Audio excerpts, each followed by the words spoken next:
YouTube app पर घंटी बजाओ, हर खबर की अपडेट पाओ। बिहार एक बार फिर से शर्मसार हो गया है। आपको बता दें कि चंपारण के बेतिया जिले में जहां पर एक दलित परिवार की बेटी के साथ दुष्कर्म की घटना को अंजाम दिया गया है। लगातार निर्भया की घटना को कोई भुला भी नहीं पाया था और इस तरह की घटना बिहार के लिए बहुत ही शर्मनाक है, क्योंकि यहाँ सुशासन की बात कही जाती है और सुशासन कहीं भी देखने को नहीं मिल रहा है बिहार में। 10 साल की बच्ची से पहले गैंगरेप हुआ, 10 साल की बच्ची के साथ हैवानियत के इम्तिहान। दिल्ली से भी भयानक बिहार का निर्भया कांड। इस बच्ची के अल्फाज सुनिए सुशासन बाबू, इसकी पीड़ा को महसूस कीजिए और फिर दिल पर हाथ रखकर कहिए कि बिहार में जंगल राज नहीं है। जानते हैं ये 10 साल की बच्ची अस्पताल की चारपाई पर क्यों पड़ी है? क्योंकि आपके राज में दबंगों पर लगाम नहीं है। ये बताते हुए शर्म से गर्दन कड़ी जा रही है कि इस 10 साल की बच्ची के साथ हैवानों ने पहले गैंगरेप किया और फिर वो किया जिसे बताते हुए जुबान कांप रही है। मगर फिर भी सुनिए, तड़पती बच्ची को देखकर वो राक्षसों की तरह अट्टहास कर रहे थे। ये अट्टहास इस बच्ची पर नहीं, सूबे की कानून व्यवस्था पर था। जानते हैं वो कौन थे इस बच्ची के साथ ये हैवानियत की? इन सब के खौफनाक इरादे इस कदर बुलंद थे, बच्ची ने विरोध किया था जिसे खामियाजे के तौर पर इतनी बड़ी तकलीफ उठानी पड़ी। बिहार में सुशासन बाबू की सरकार है, लेकिन जंगल राज का असली चेहरा तो इस वारदात में दिखता है। सवाल ये उठता है, जागने में सरकार ने देरी क्यों की? क्या बिहार की निर्भया कांड के लिए उनके मायने नहीं रखता? क्या सरकार और पुलिस का खौफ खत्म हो चुका है? सवाल तो पूछे ही जाएंगे। लड़की की हालत सुधर रही है, तन के जख्म तो दवाओं से सूख जाएंगे, लेकिन मन के घाव कैसे भरेंगे? क्या ये दवा सरकार के पास है? क्या सरकार के पास इतना वक्त भी नहीं कि वो अपनी बेटी का हाल तक पूछ सके?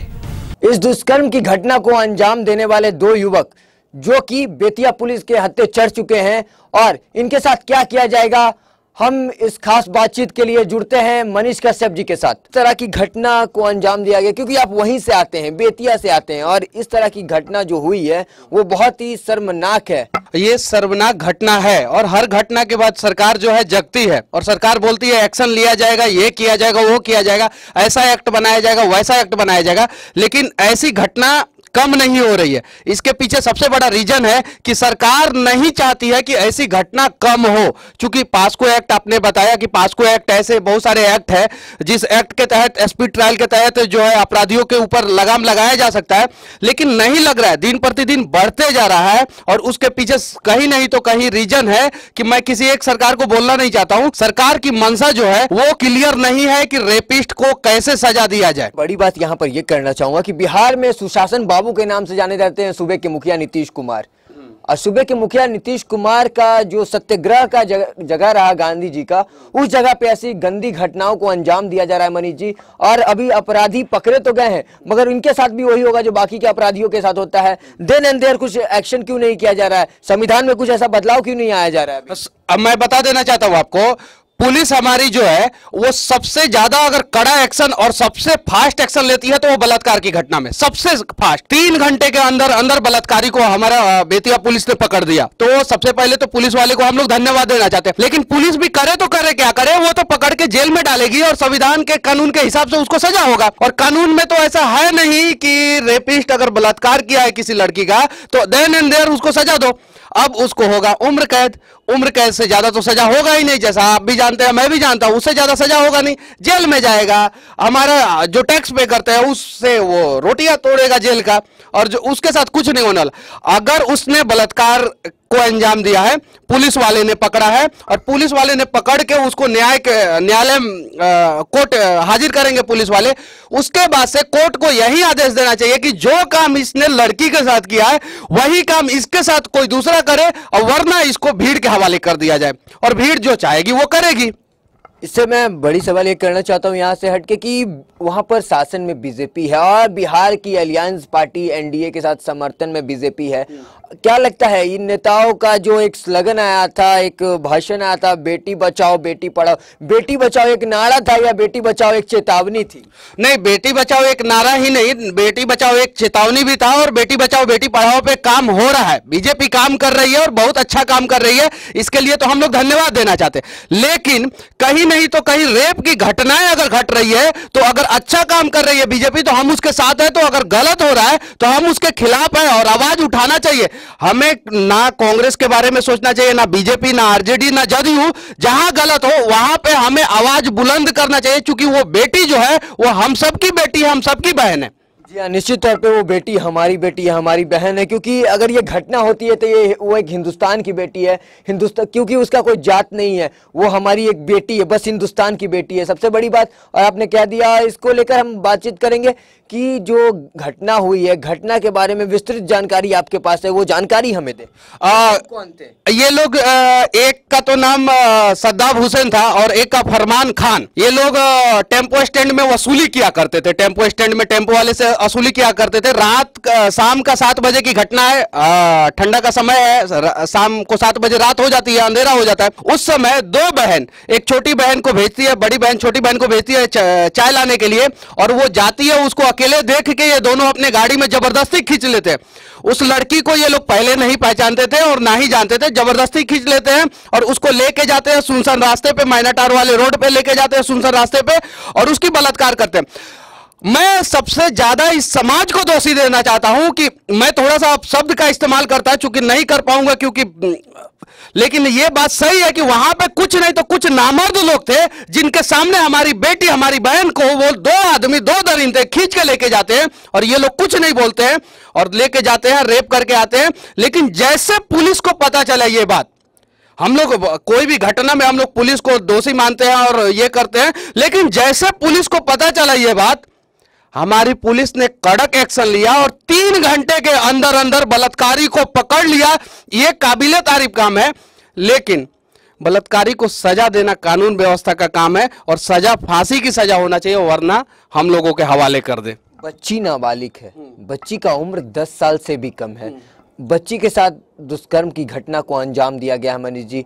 और बता दूं कि सुशासन बाबू के कोई भी मंत्री या कार्यकर्ता अभी तक उस परिवार से मिलने नहीं गए, बच्ची का दुख और दर्द समझने की कोशिश नहीं की है अभी तक। कोई भी नेता अभी तक वहां नहीं पहुंचे, चाहे वो बीजेपी के हो, एनडीए के हो, चाहे नेता प्रतिपक्ष विपक्ष क्यों ना हो, अभी तक कोई ऐसा इंसान नहीं है जो वहां तक पहुंच पाया है। क्यों ऐसा हो रहा है? अगर राजधानी पटना में ऐसी घटनाएं होती तो वो बहुत जल्दी सामने आ जाती, आपका जैसा कहना था, मगर वो एक साइड का जिला पड़ जाता है जिसके कारण किसी का फोकस उस पर नहीं जाता है। नहीं, ऐसा नहीं है। वहां पे मुझे पता है कि बहुत सारे नेता नहीं मिलने जाएंगे, क्योंकि मैं एक गृह मंत्रालय का रिपोर्ट मैं आपको बता देना चाहता हूं।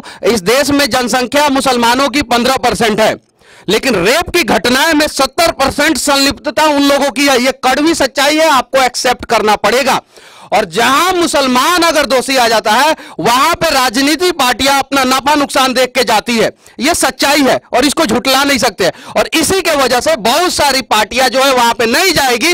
पप्पू यादव अभी कुछ दिन पहले गया में एक रेप कांड हुआ था, वहां पे गए थे, काबिले तारीफ काम किए थे, हम लोग उनको धन्यवाद देना चाहते हैं। लेकिन चंपारण क्यों नहीं जा रहे हैं? क्यों नहीं इस पे आवाज उठा रहे हैं? नीतीश कुमार क्यों नहीं आवाज उठा रहे हैं? कोई नेता नहीं उठाएगा। इस चीज को दिखाने के लिए सबसे पहले हम लोग आपको धन्यवाद देना चाहते हैं, क्योंकि इलेक्ट्रॉनिक्स मीडिया भी इस पे चुप है, इलेक्ट्रॉनिक्स मीडिया भी चुप है। मैं आपके चैनल को सच में धन्यवाद देना चाहता हूं और सैल्यूट करना चाहता हूं। बहुत बहुत शुक्रिया आपका। मगर सबसे बड़ी बात है कि इस खबर को दिखाना हमारा प्राथमिकता ही नहीं, हमारा कर्तव्य भी है, क्योंकि एक हमारी देश की बच्ची है, हमारी बहन है, हमारी बेटी है, जिसके साथ ये घटना हो रही है। आपसे एक सवाल करना चाहूंगा, किस तरह की जो घटना हो रही है, कुछ दिन पहले चंपारण में 10 दिन पहले एक और बलात्कार की घटना चैलीटार जैसे जगह में मैनाटार में अंजाम दिया गया था। अपराधी को अभी तक नहीं पकड़ा गया उसमें। नहीं, उसमें भी अपराधी को पकड़ लिया गया, उसके लिए भी हम लोग पुलिस प्रशासन को धन्यवाद देना चाहते हैं। उसमें भी अपराधी को पकड़ लिया गया, लेकिन समस्या यह है कि उसमें भी जो रेपिस्ट है वो मुस्लिम है, मुन्ना अंसारी उनका नाम है। वो मुस्लिम है।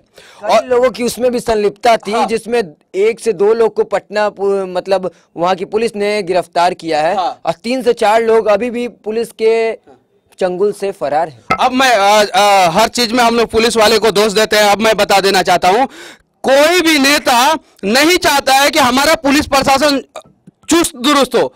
यहां पे बिहार की जनसंख्या 11 करोड़ और 11 करोड़ जनसंख्या वाला राज्य को सिर्फ और सिर्फ 1.5 लाख पुलिस वाले कैसे कमांड कर सकते हैं? जरा लॉजिकली सोचिए। उसके बावजूद 1.5 लाख पुलिस वाले हैं, उसके बावजूद भी वो लोग अपना काम ईमानदारी से कर रहे हैं। लेकिन हम हमेशा हर बार की तरह सिर्फ और सिर्फ पुलिस वाले को दोष देते हैं। एक नजरिया देखते हैं, दूसरा नजरिया देखने की कोशिश नहीं करते हैं। वहां पे 9 विधायक हैं, 2 सांसद हैं, उन लोगों ने अभी तक इस दोनों रेप की घटना पे एक शब्द भी नहीं कुछ बोला है। शशि जी, मैं आपको बता देना चाहता हूं कि हमारा पुलिस प्रशासन को जिस दिन हम लोग चुस्त दुरुस्त कर देंगे उस दिन रेप की घटनाएं नहीं घटेगी। और बिहार में अभी कम से कम 2 लाख नए पुलिस वाले का बहाली निकालना चाहिए, तब जाके बिहार में रेप की घटनाएं जैसे घटनाएं जो है वो बंद होगी। वरना ये 1.5 लाख पुलिस वाले पूरे 11 करोड़ बिहार की घटनाओं को नहीं रोक सकते हैं, ये सच्चाई है। लेकिन इस चीज पे कोई डिस्कस ही नहीं करना चाहता, इस चीज पे कोई बात ही नहीं करना चाहता। NARC का एक रिपोर्ट था 2016 में कि 2 दिन पे एक बलात्कार की घटना भारत में अंजाम दिया जाता है। हाँ, 2 दिन पे एक बलात्कार की घटना भारत में अंजाम दिया जाता है। ये गलत रिपोर्ट था, ये गलत रिपोर्ट था। एक दिन में भारत में कम से कम 100 से ऊपर बलात्कार होता है, ये सच रिपोर्ट है। और भारत में अगर बलात्कार जैसी घटनाओं को अगर रोकना है, नरेंद्र मोदी अगर आप चाहते हैं बेटी बचाओ बेटी पढ़ाओ, और नीतीश कुमार अगर आप चाहते हैं कि भारत और बिहार में बलात्कार जैसी घटनाओं को रोका जाए, तो सबसे पहले पुलिस प्रशासन को चुस्त दुरुस्त कीजिए। सबसे पहले पुलिस प्रशासन की जो कमियां हैं उसे दूर कीजिए। सबसे पहले जो है पुलिस प्रशासन में बहालियां निकालिए। उन्हें समस्या होता है, एक पुलिस वाले 8 घंटे की जगह पे 24 घंटा ड्यूटी करते हैं, वो क्या हमारी रक्षा करेंगे? क्या करेंगे? लेकिन उनकी संख्या कम होने के बावजूद भी उन्होंने बलात्कारी को पकड़ा है। इसके लिए मैं देखिए, हमेशा भीड़ का कहना था, वहां की जो भीड़ थी जो पकड़ा गया था, जब वो गिरफ्तार हो रहा था, भीड़ का कहना था इसे हमारे हवाले कर दिया जाए, हम इसको देख लेंगे। उस भीड़ से मैं बोलना चाहता हूं, वो भीड़ कुछ भी कहे, उससे बोलना चाहता हूं, जब उसी भीड़ के सामने उस लड़की को जब लेके उठाया जा रहा था, ले जाया जा रहा था, उस समय भीड़ ने क्यों नहीं एक शब्द बोला? उस समय नहीं बोला। जब अपराधी पकड़े गए, जब पुलिस वाले पकड़ के लेके आए, तब भीड़ बोल रही है कि हमारे हवाले कर दो। पुलिस वाले का भी तो हाथ बंधा हुआ है। अगर पुलिस वाले भीड़ के हवाले कर दे तो कल को संविधान के हिसाब से, कानून के हिसाब से पुलिस वाले आरोपी हो जाएंगे और सस्पेंड करो, पुलिस वाले को सस्पेंड करो। अरे एक रेप की घटना पे ऐसे हजारों पुलिस वाले सस्पेंड हुए हैं, लेकिन एक रेप की घटना पे एक भी नेता सस्पेंड नहीं हुआ है।